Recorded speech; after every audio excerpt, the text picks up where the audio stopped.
m'appelle Daniel Aguizi et j'ai travaillé avec Emmanuel Zoll et Jacques Vancé sur le texte Naissance d'un pont de Maëlys de Kerangal. Pour moi, le texte de Maëlys de Kerangal, c'est une sorte de correspondant contemporain d'une sorte de construction d'une cathédrale. La cathédrale d'aujourd'hui, ça peut être un pont dans la ville imaginaire de Coca, qui se trouve aux États-Unis, en Californie. Pour moi, ce qui a été très frappant dans les textes, c'est le fait que cette construction du pont n'est pas vraiment racontée euh, linéairement avec la construction elle-même. La construction, d'un certain côté, reste un peu derrière la narration. Et tout ce qui vient en premier plan, c'est les personnalités des personnages, enfin leur idiosyncrasie, leur capacité, leurs désirs, leurs souhaits, leurs rêves. Ce qui, pour moi, laisse beaucoup d'espace pour la musique pour garder la trace de cette monumentalité. Pour moi, c'était une expérience assez nouvelle que j'ai cherché de saisir dès le début surtout parce que je trouve que c'est un format et une idée de format qui est assez innovative. Ça ressemble un peu le Hörspiel, mais ce ne l'est pas parce que c'est quand même un côté, c'est très immersif, c'est une expérience à vivre en première personne. Il y a un côté série qui est super intéressant et que je trouve pas vraiment exploré dans la musique et qui m'a saisi tout de suite.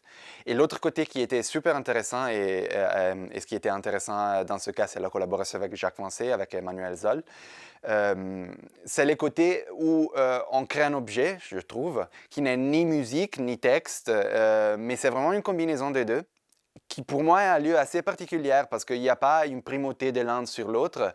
La musique n'est pas une musique de derrière, au contraire, parfois c'est même trop devant. Enfin, il y a une négociation continue entre moi et Jacques sur ça, mais je trouve que cette négociation est un cercle virtueux. Donc ça ramène à quelque chose qui a j'espère, la capacité de faire entendre une narration, ce qui est super important évidemment, par le biais des voix des personnages qui sont très belles et qui sont extrêmement bien mises en voix, hein, justement. Et donc, par le biais de tout ça, la musique reste comme, non pas comme un derrière, mais comme un personnage elle-même, en premier plan. Pas toujours, évidemment, mais il y a un dialogue pour lequel pour moi, au moins, c'est une expérience assez mixte, que je n'ai jamais trouvée, au moins. Que j'ai trouvée parfois dans certains Hörspiel, justement, comme celle qu'on faisait dans la radio quand on les faisait encore avant, plus qu'aujourd'hui. Mais qui est dans un lieu nouveau, dans un espace nouveau, et qui rend tout ça très expérientiel.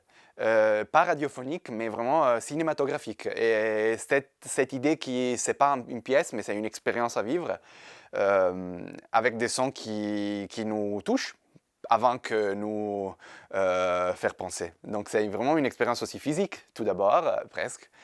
Et ça, c'est, je trouve, quelque chose qui m'intéresse beaucoup, qui est un peu entre narration, installation, pièce de musique, expérience vivante. Donc c'est un territoire qui me plaît beaucoup.